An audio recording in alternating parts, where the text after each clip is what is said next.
Well, I found another thing I can do with my tool and cutter grinder. I've got it's a hole punch for putting grommets and canvas. It's made by C.S. Osborne in the United States. And it's 3/8 diameter. It's got a hole bored down the middle. One taper, a slight taper on the outer diameter, and then smaller taper here. And it's got kind of a chip or a booger in it, and it's not cutting well. So I'm going to give it a try, and we'll see how we can do on the grinder. Yep. So there's probably 5 different choices of wheels I could use: straight wheels, cup wheels, dish wheels, formed wheels. So I picked a cup wheel. I'm going to give that a try. And I'm going to use a sensitive work head with a 5C, a chuck with a 5C collar adapter. I'll give you a close up of that. Okay, I've got my chuck and the sensitive work head. I'm just going to rotate the part in my hand. I'm not going to put the motor drive on there. It's not necessary. I decided to use the 3-jaw chuck instead of a collet. It's got the name and the size stamped in here pretty deep, and that'll throw it off center. I've tried sharpening these by hand, and it's been a disaster. Can't keep the angle right, can't keep it centered. It'll be thick on one side, ground away on another. These edges are razor sharp. A few thousandths of an inch would be the difference between whether it works or it's a piece of junk. So we'll give it a try on here and see how it goes. Okay, with the tool and cutter grinder, there's an infinite number of ways to set it up. The different wheels. Do I tilt the wheel? Do I tilt the work head? Do I grind from the bottom, the sides, the top? Just got to try stuff, I guess. So what I'm going to do, I've got the wheel set. This surface is parallel to the table travel, and I'm going to rotate the work head into the grinding wheel in this direction. Then I can transverse the table back and forth, and then rotate the part into the grinding wheel. And I think that'll work. If it doesn't, I'll try something else. Okay, well, let's get her set up.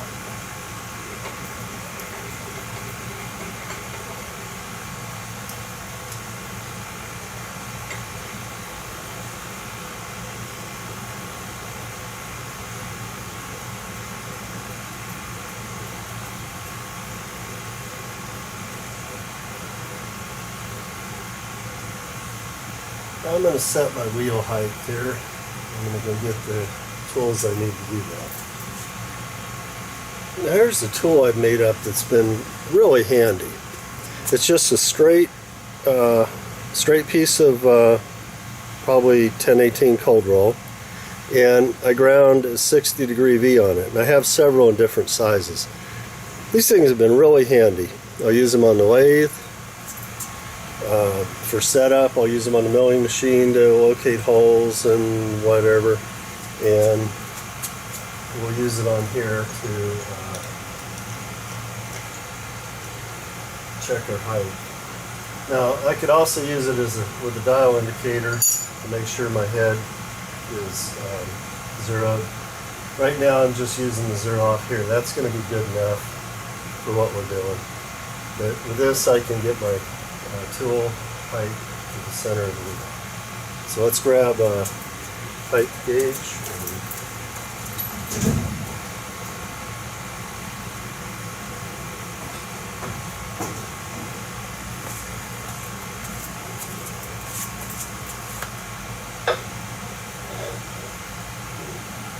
Set pretty close already. So I'll just set the point of this to the point of that. And in here.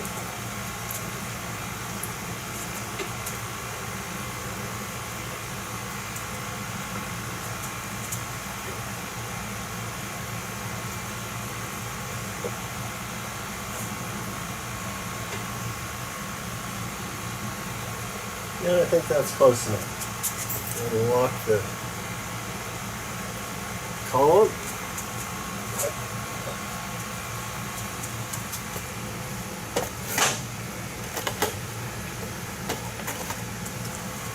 Okay, now the question is what angle. I'm going to go get a protractor. Be right back. Here's a combination square protractor, and it's got the center gauge for finding centers of metal. And I think I bought this at a yard sale a long time ago. And it's made by Stanley. And it's actually looks like a really nice square. It's on par with Starrett or Brown and Sharp. It's probably not the same Stanley company that there is now. This is probably back in the day, but it's got really nice, accurate graduations and level. The edges are ground. All the surfaces are ground. Looks like a real work of art back in the day. So let's try to figure out what angle we got here. Let's see if I can figure this out. Some nice screws, that won't go far enough. So how am I going to do this? That way. Yep, that's going to work.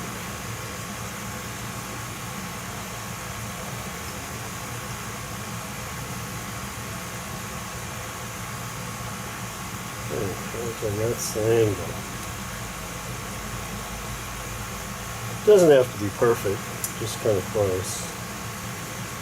And that's reading 15, 16, 17 degrees. So we'll set up the grinder to do 17 degrees.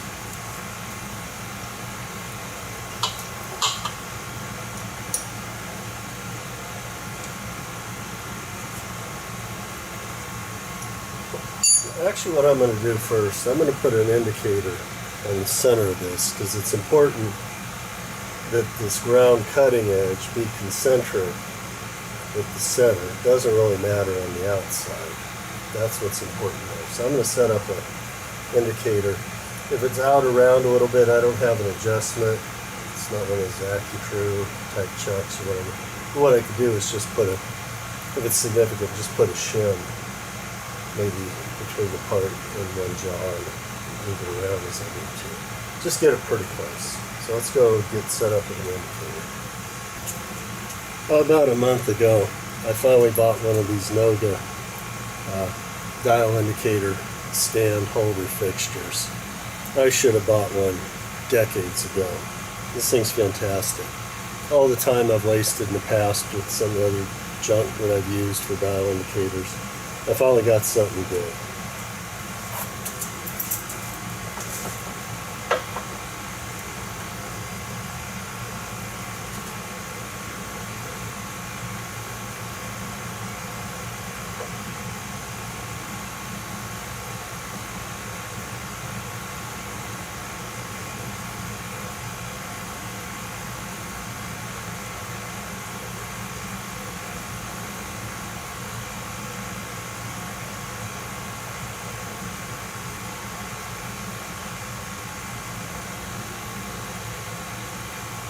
So we have to set it at 0. Right. -3 plus 7. So it's off 10 thousandths. Okay, well what I'm going to try is just reseat it in the chuck.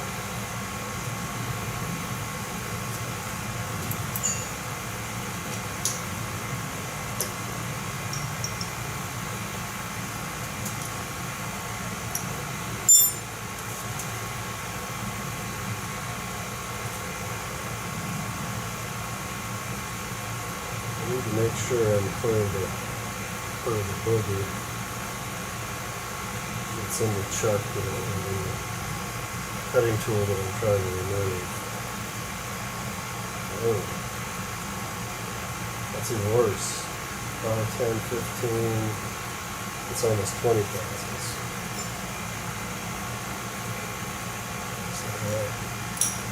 Well, it shows I can change it by the position of it.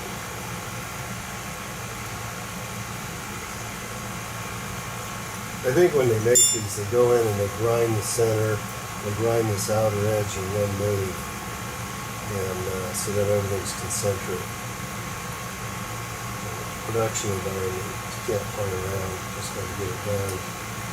Yeah, I'm within 4 thousandths.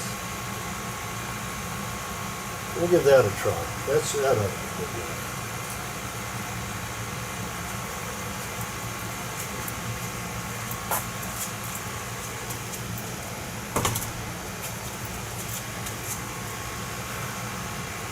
Okay, let's set our angle, 17 degrees. As you know, 11/16. That's our friend. Let's put the table out. Down. 15, 16, 17.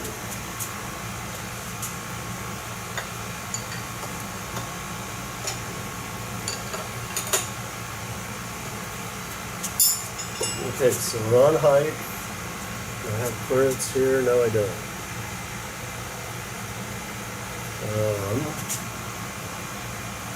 So how am I going to do that? I can move the guard back a little bit. Find the right Allen wrench.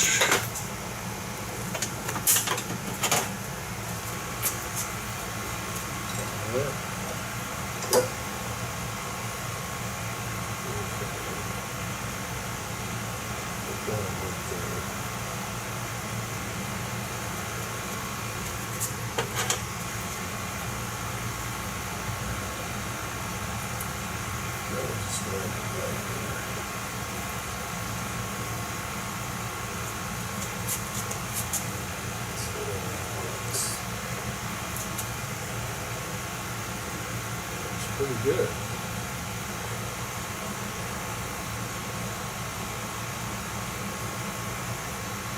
As thin as that is, I think I should use coolant. I'm going to get set up to do coolant.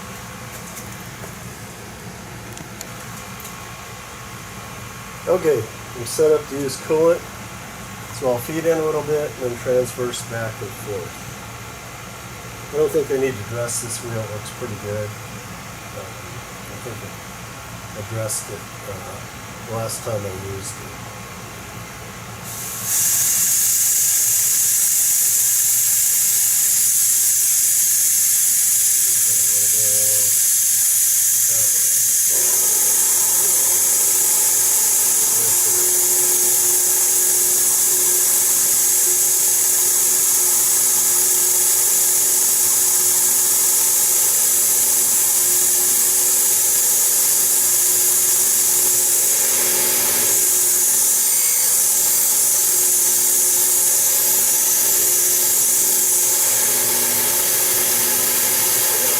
My angle's pretty good, and I'm going through.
Put a couple little nicks in there. And also this is coming out a little wider than it was before. So maybe my initial measurement wasn't as good. I'm going to increase the angle a little bit. That should narrow up that margin. Let's increase it to 20 degrees.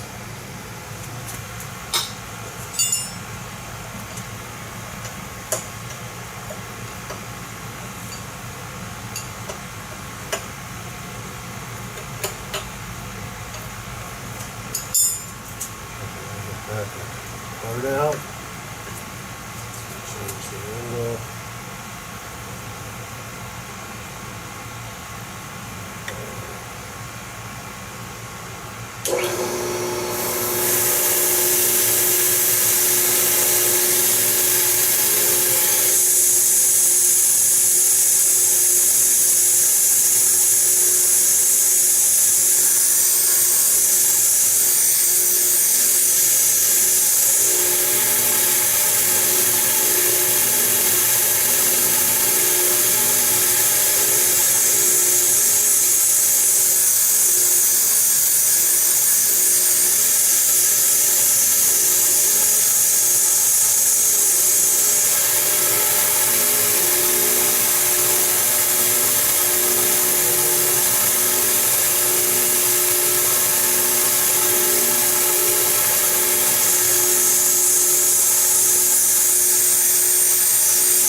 Looking pretty good. That divot that was in there is still visible. Yeah, about 10 to 15 thousandths speed. We'll just go in all the way and go after it.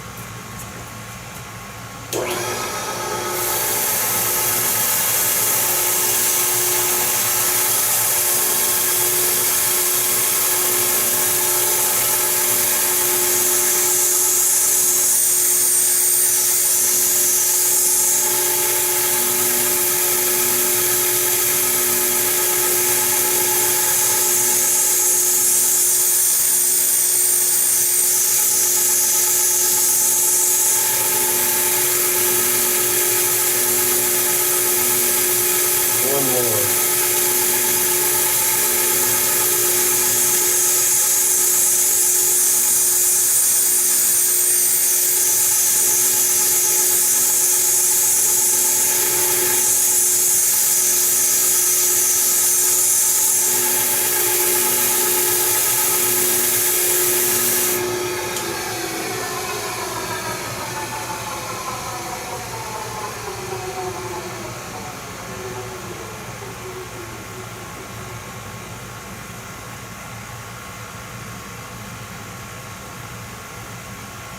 That's looking pretty good.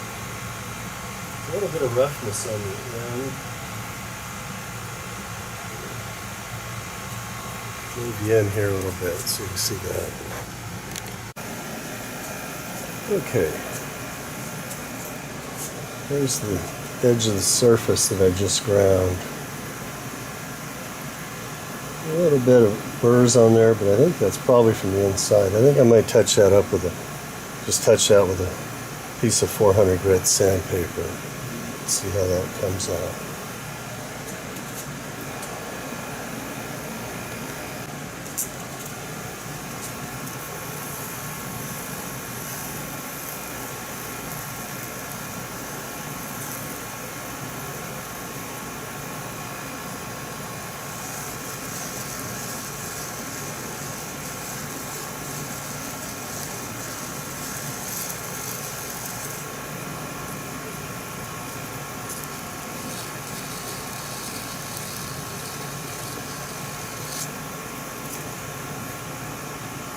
Yeah, I think that looks pretty good.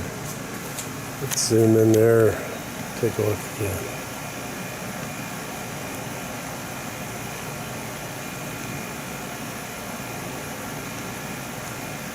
Yeah, the end of that looks much straighter with just some little tiny burrs on there.